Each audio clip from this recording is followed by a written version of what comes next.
Hi, welcome to the Q&A session of the How to Read workshop. This is a half an hour session for making it possible for any of you to ask me questions and for me to respond to them. And considering the fact that there is no one here, I'm going to be asking myself questions and answering my own questions. I hope that's entertaining for all of you. At least, if not entertaining, it might be informative. And the workshop will start on May 15th.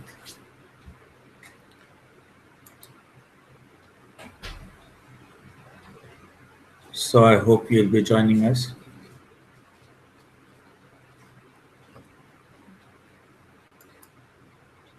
So what is this voice that you're hearing? This voice that's saying these things, right? Because we haven't introduced ourselves to each other. But we won't go into it right now. We only have 30 minutes, right? So you can wonder about it, and it can be one of the mysteries we try to unravel. Let's say this is someone who has been haunting the QnA Museum of Art's page the last month, and we are working on the Book of Curses.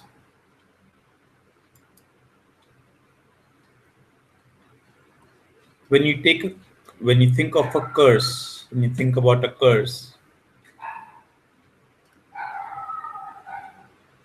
curses can be spelled out. That is, they can be spoken out aloud, and they can be written. So I can send you a text which amounts to a curse.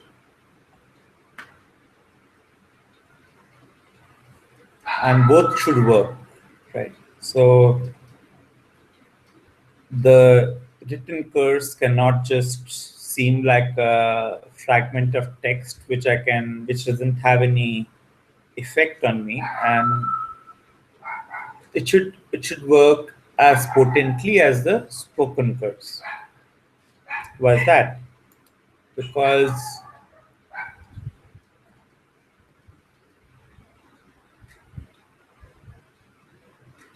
when we speak things, there is a tension, right? So I say something to you and you have to say something back to me. So I can put you in a spot just by saying something which is very difficult to respond to. So that tension helps. Whatever I say, it helps it become relevant in a way. So it works. But with the written fragment of text, you don't have that tension. You can read something and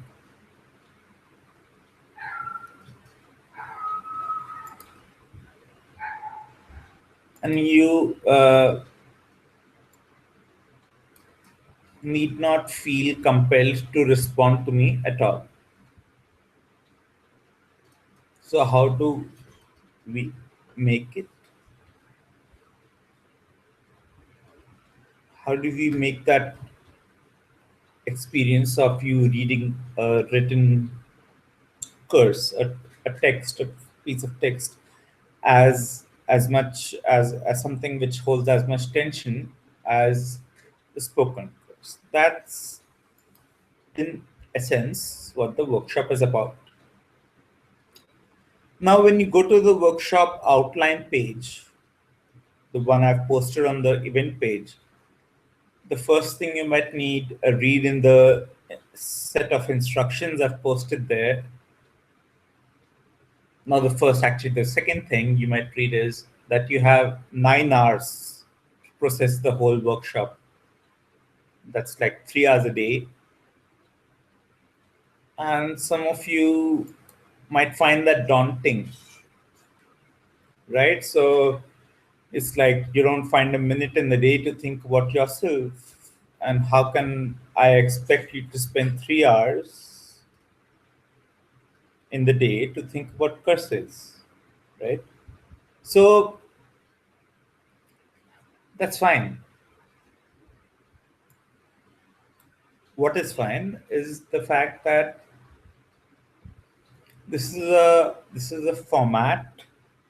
This is the format of a workshop. In a course outline, we talk about the number of hours of work. Now, I don't know how productive you are. I don't know how quickly you get things done. It's possible that you can get 9 hours of work done in 9 minutes, right? And that might be something that's really possible for you. And but that might not be possible for others. So in the sense, I can't standardize. I can't talk about the workshop duration as 9 minutes for everyone, but I can talk about it as 9 hours becoming 9 minutes in a sense for you because you just seem to be, you're just sharp, right? Now, you might not actually be that sharp, but that's fine. I can flatter you.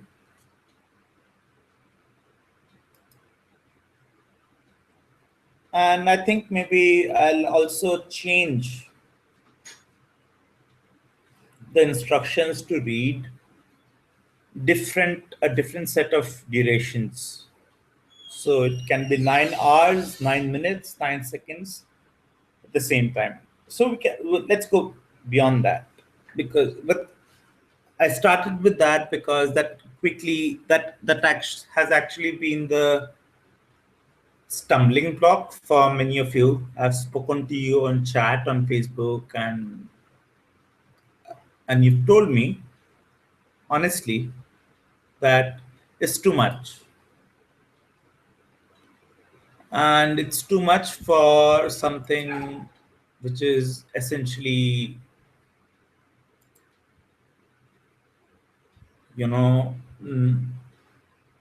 you don't know what this is about. Now, curse is not something which you might have thought about before we started talking about curses, in this project. You might not have thought about it, or you might also have thought about it. I'm not claiming original authorship of this concept, but you might not have, and it might feel like something really which has no link to our current flow of cultural production. But it does. One of the things that we are always trying to do is we're trying to get through to each other, right? We're trying to figure out how to get through to each other.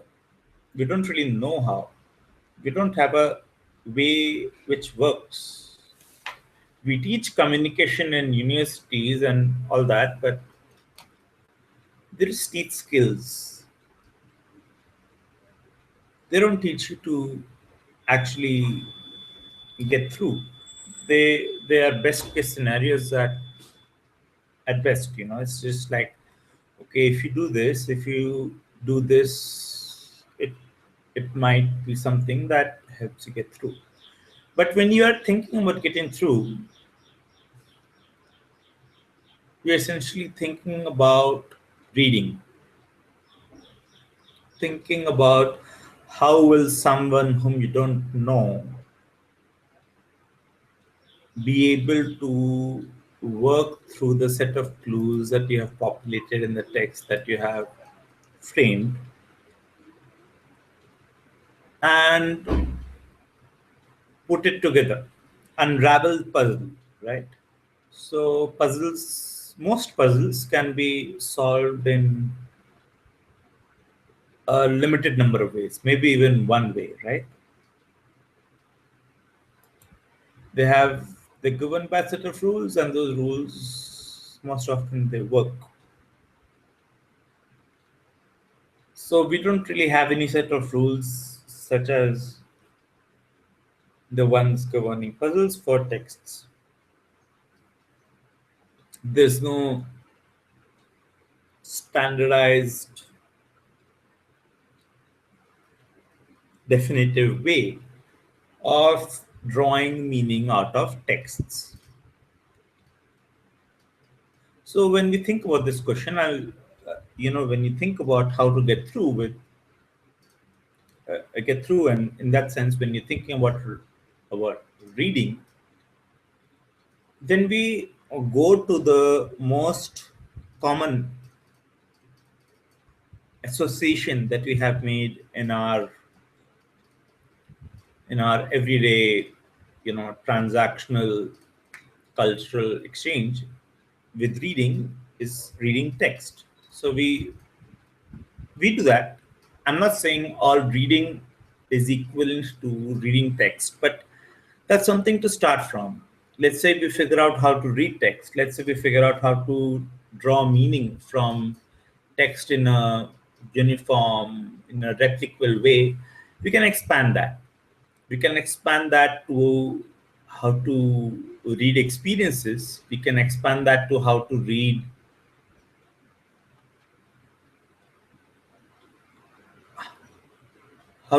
situations. We can expand that to how to read the future. We can expand that to anything, right? So once there's some common ground that we managed to start.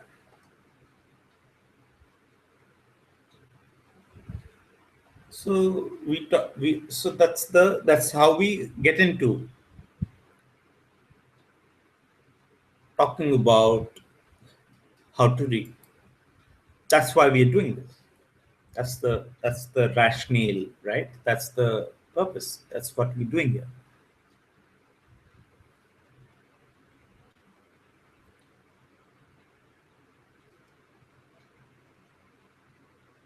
So when we are, let's say, let's say we are trying to figure out how to read, and for the moment we are even prepared to narrow down our focus, limit our focus to reading text, and then we move on from there.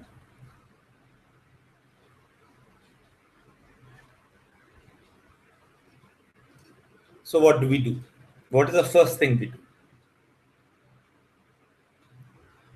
The first thing in the outline on the first day that you might or most probably might not have read so far is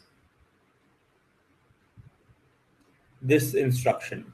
It's this thing: speak this word aloud for 1 hour and record it. Upload the recording on SoundCloud and send us a link. We will put it all together and share it back. So what will happen when you speak this word aloud for 1 hour, and when you record it? What will happen? The first thing that will happen is that you'll think, you'll try to you'll try to come up with a way of how to say the same word for 60 minutes without having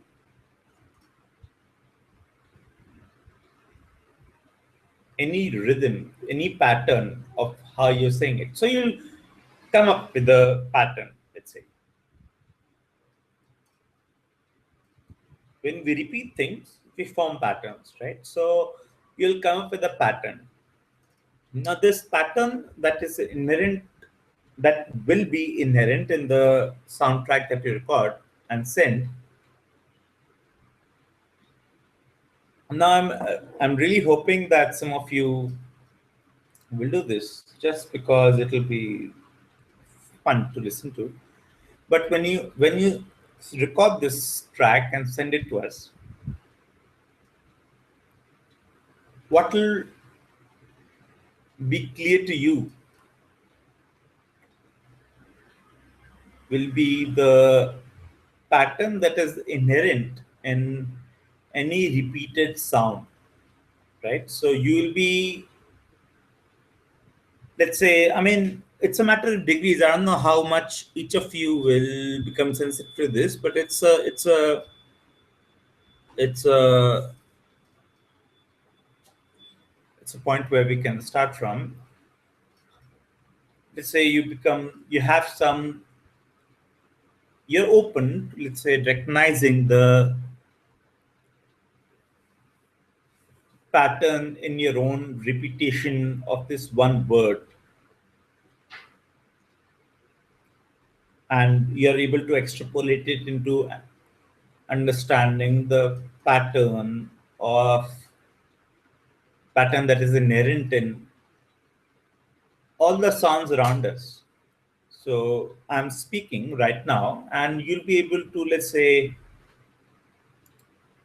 read patterns into what I'm saying. And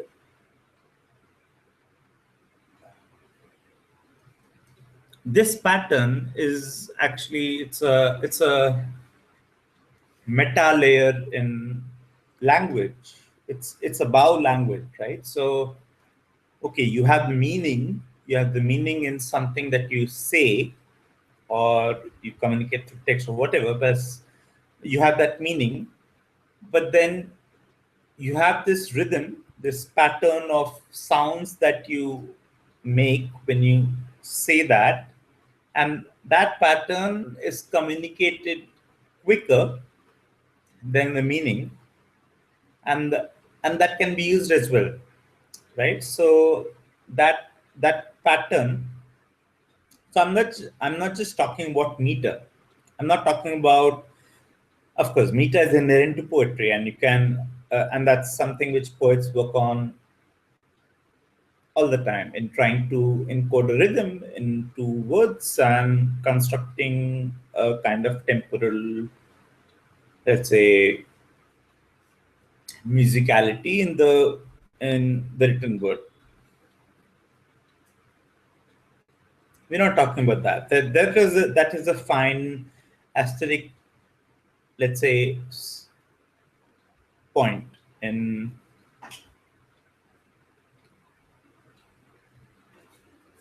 there's the rhythm, the meter that a poet will try to enshrine in a poem will be something very specific about what the poet wants to do with poetry in the first place, right?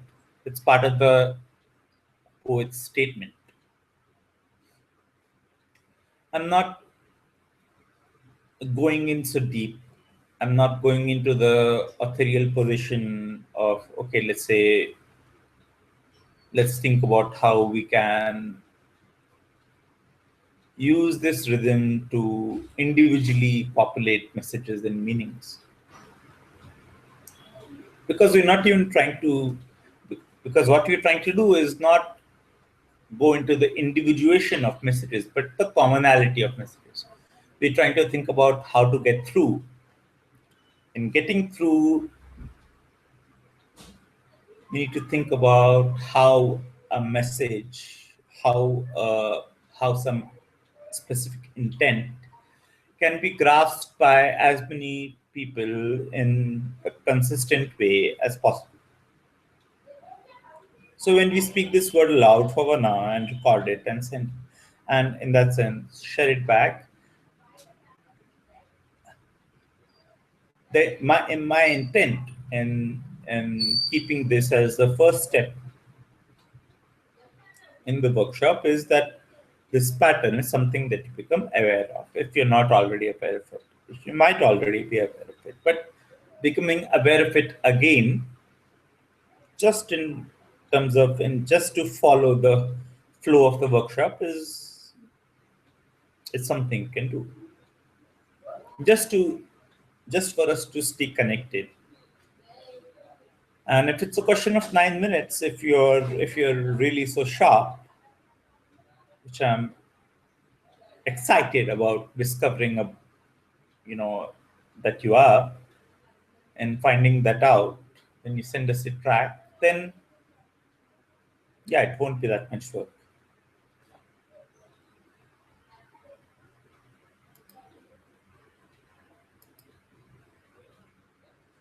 The second step, to shuffle it up,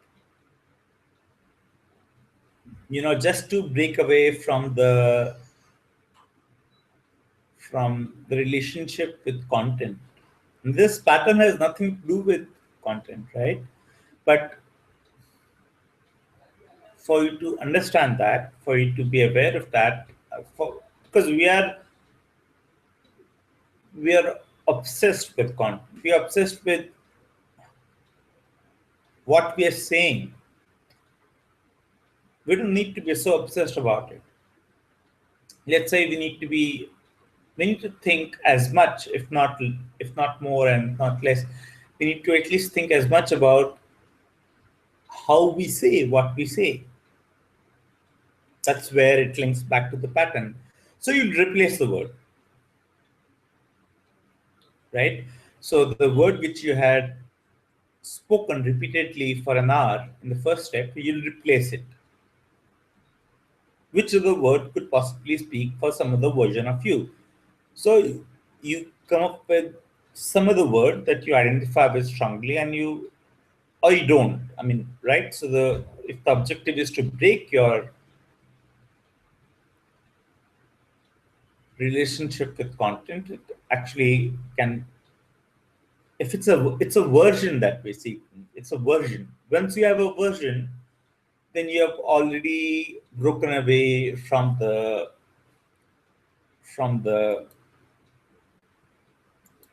isolated from the one, right? I mean, if there is more than one, then there can be many more, and then we go into versioning. So that's what you're trying to do.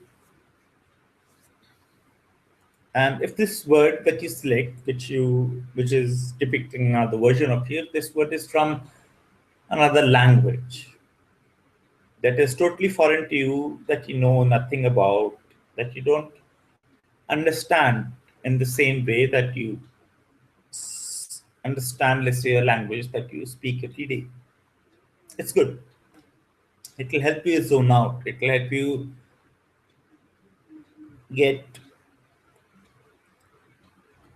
get some distance between your voice, what gets spoken, and what is spoken. We don't care about what is spoken actually.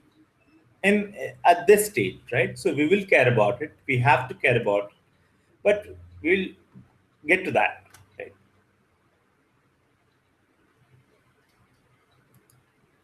The third step, which we have on day one, is that we are asking you to think back of everything that you have read and think of a word that you have no understanding of. It can easily misread or misrepresent. Now, in the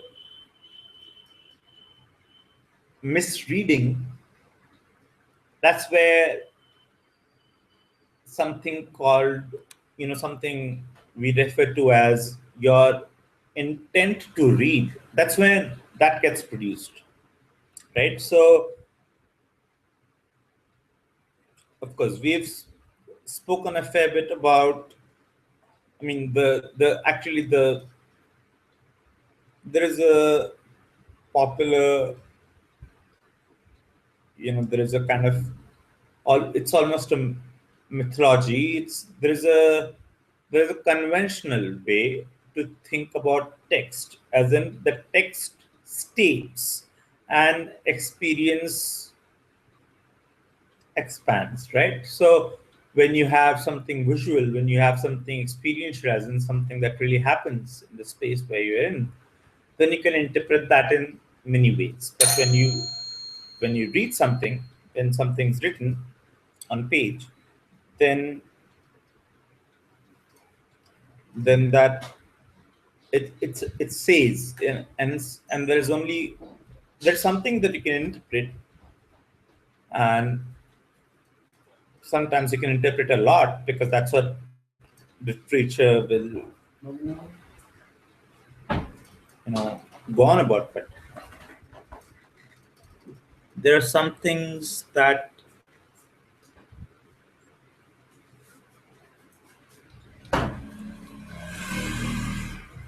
there's something the text states in a very specific and definitive way. Now, we don't agree with that, and we don't think that's true. And this third step actually goes on to say how you can have your own intent as a reader, and in that sense, you can misinterpret a word, you can misread a word,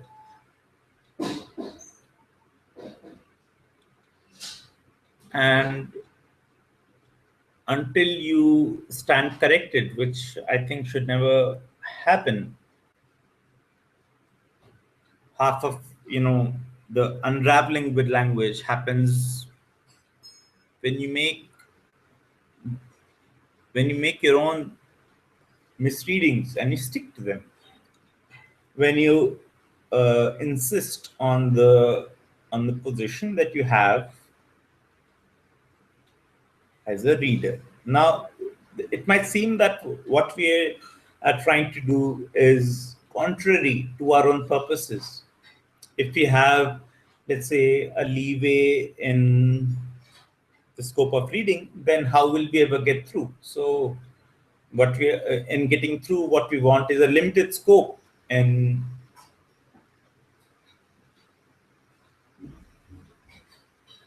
we want, we want a limited scope in the ways that a certain text can be read. And if you want to limit it, expanding it will, of course, not help. But we are still going to get to the whole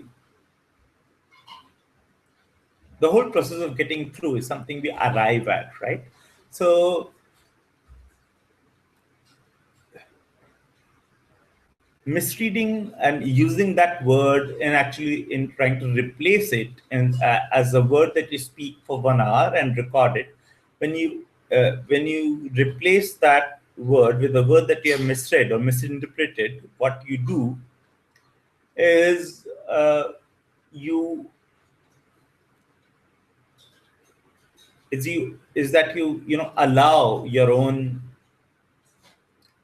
on your own version, your own narrative of what language is for you. You allow that into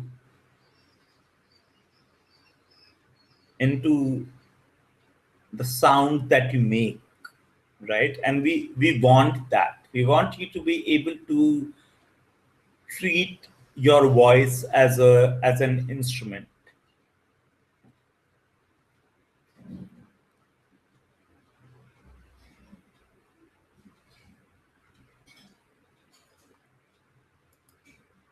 From there we'll go on to the second day, and this half an hour is going to be short. It seems it's already 4:30,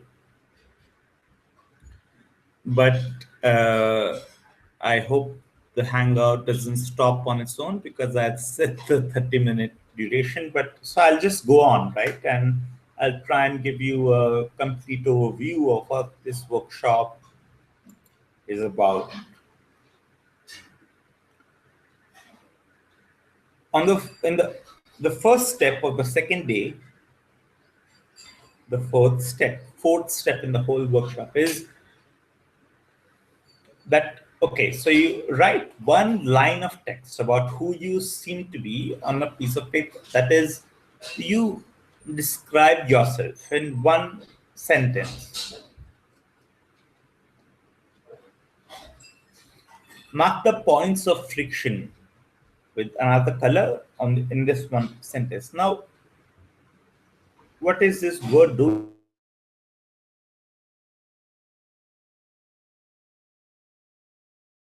Friction is a word from physics, where friction is the reason why motion happens.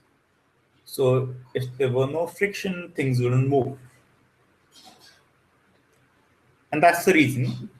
And that's that this very plain speak, notion of what friction is our anchor. That's the reason why we are bringing it in here. We want to think about moving, not some sense of being moved emotionally or in some other way when you experience something or read something. Or it's not that movement that we're talking about. We're talking about moving from one to the other, right? So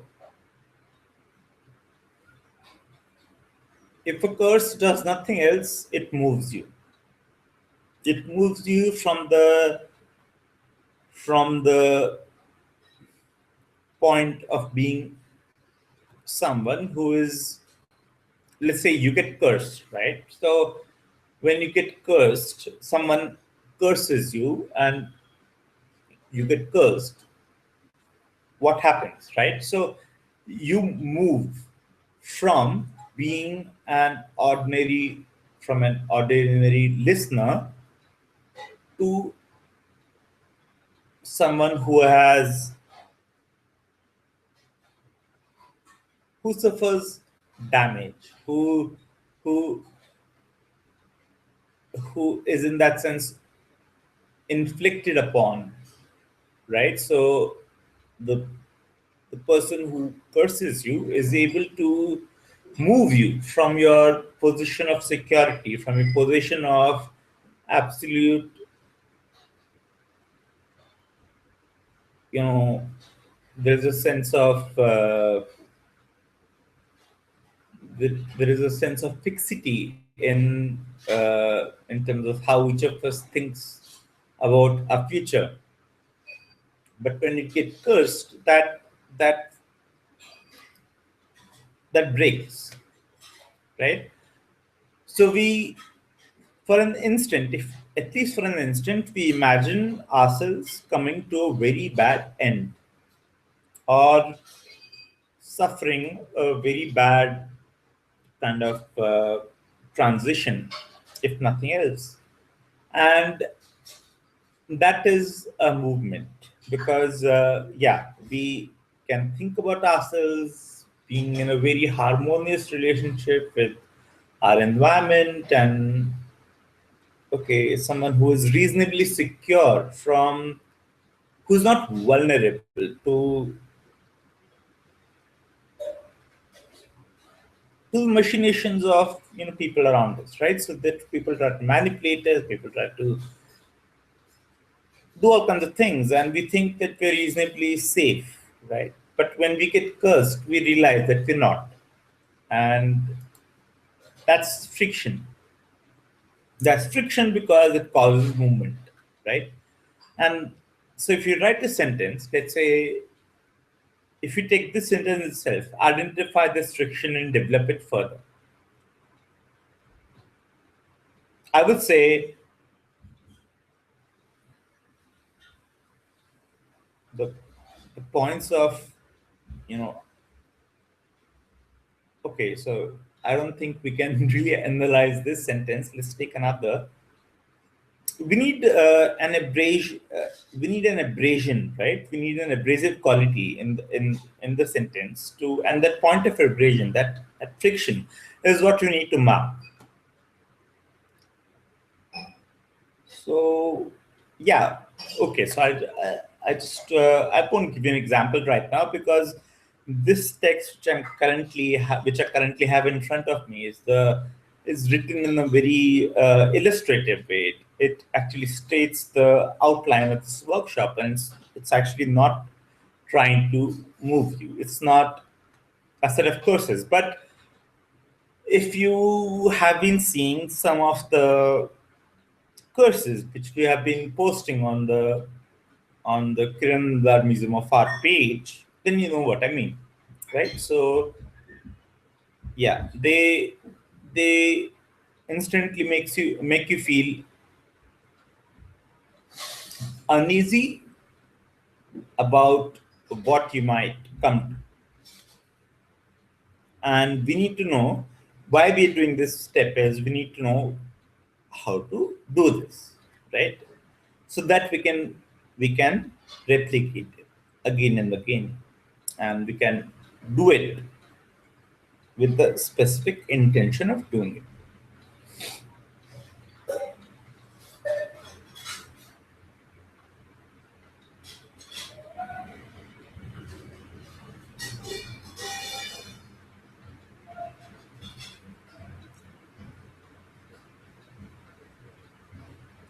Now, we are doing this workshop with you, right? Now, you will go out and have your own exciting, let's say, career in cursing people. So, we're not really interested in the people you curse, we're interested in how you curse. We're not interested in the people you get cursed, right? So, we're going to talk about how you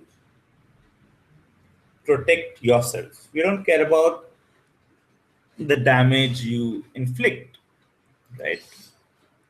So, in the second step, we are going to talk about hiding these points of friction. Otherwise, it's that's where there's a very fine line between verbal abuse and a curse, and the the difference is in what we can say is clearly verbal abuse. The points of friction are transparent, and in a curse, they are not, right? So, curses are not so immediately offensive as abuses that you hurl on others are, right?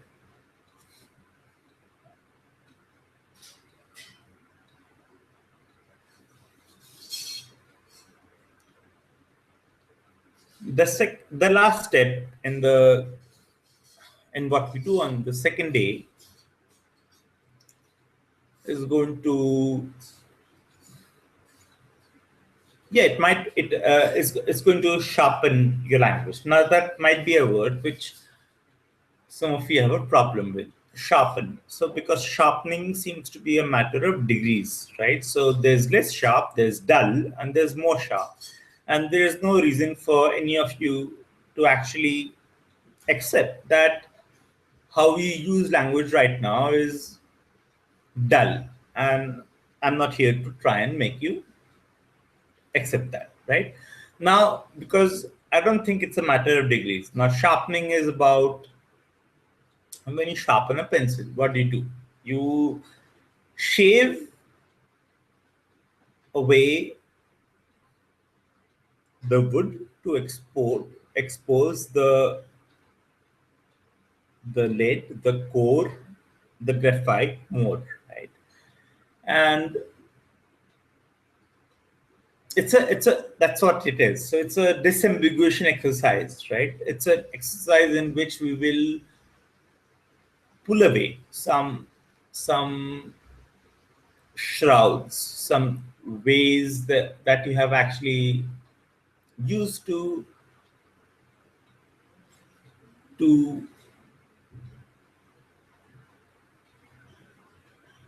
make it easier for you to say things without being implicated for in having, yeah, like, so you try and encode your aggression, you try and hide your manipulation, you try and do those things. And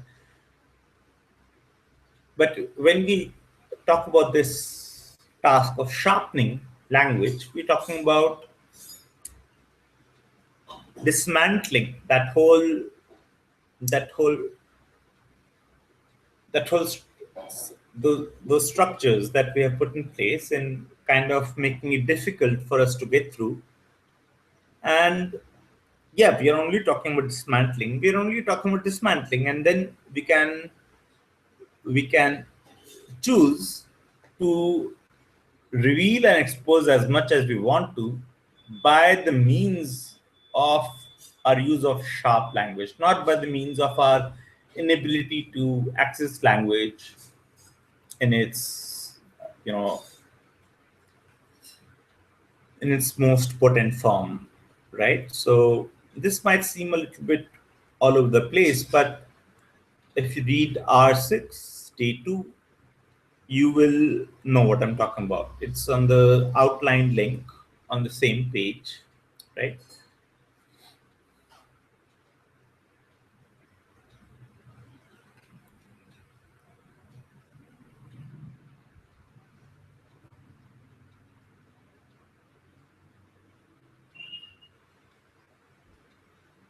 So we move to the day 3. We move to the first step on the third day. The first step is, yeah, so we are somehow, we are actually putting vision in a position to reading, right? So we are saying that reading always happens in a dark room. So when we have things to see, we don't read.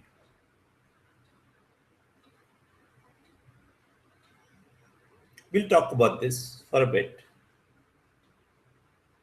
on 17th. The day 3 is 17th May, right?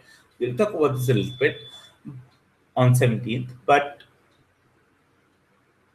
the what will you be doing in this step, right? So you can you transport yourself to a dark room without changing your location at all, and can you tell us that story?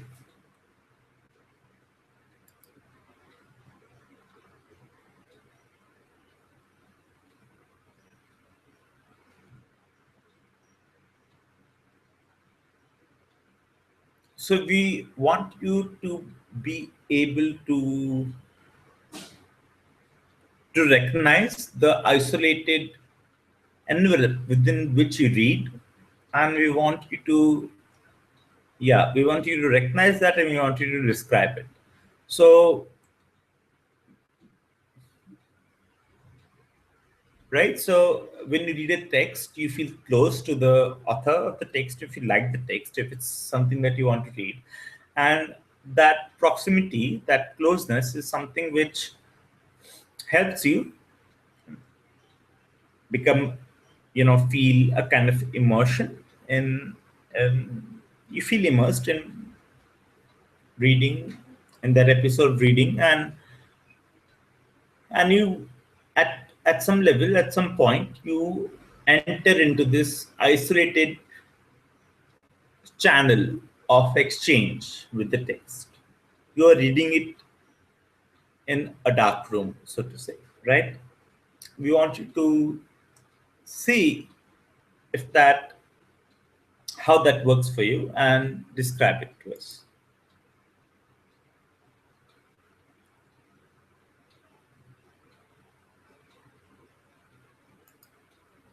So we'll, just to, we've overstretched our broadcast for 15 minutes, but just to keep this, something that you can deal with, we're going to just leave the other two steps for the third day. So I'll talk about them again on the third day. And if this broadcast, if one of the purposes for doing this broadcast, this Q&A session, was to deal with questions, the other intent, the other purpose was to pitch the workshop to you, right? So we have 90 confirmed participants on the Facebook page, but that doesn't mean anything, right? So now, of all people who have confirmed participation on the Facebook page, I don't know, maybe even if half of them are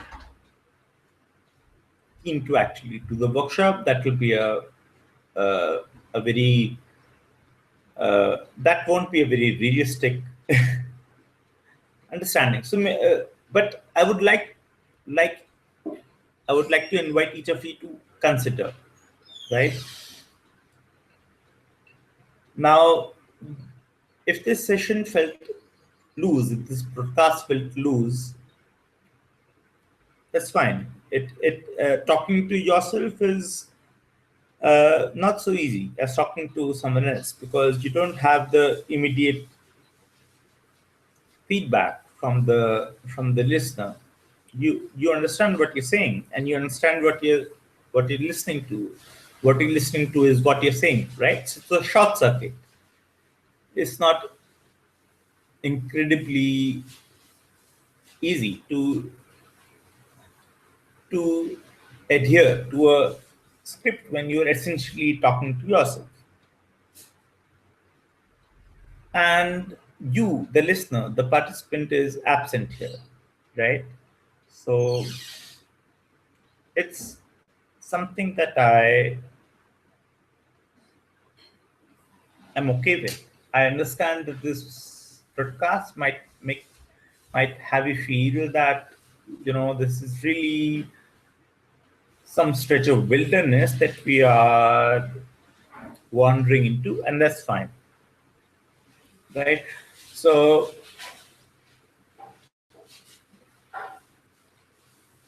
the point at which we managed to connect and actually have a conversation is when this wilderness will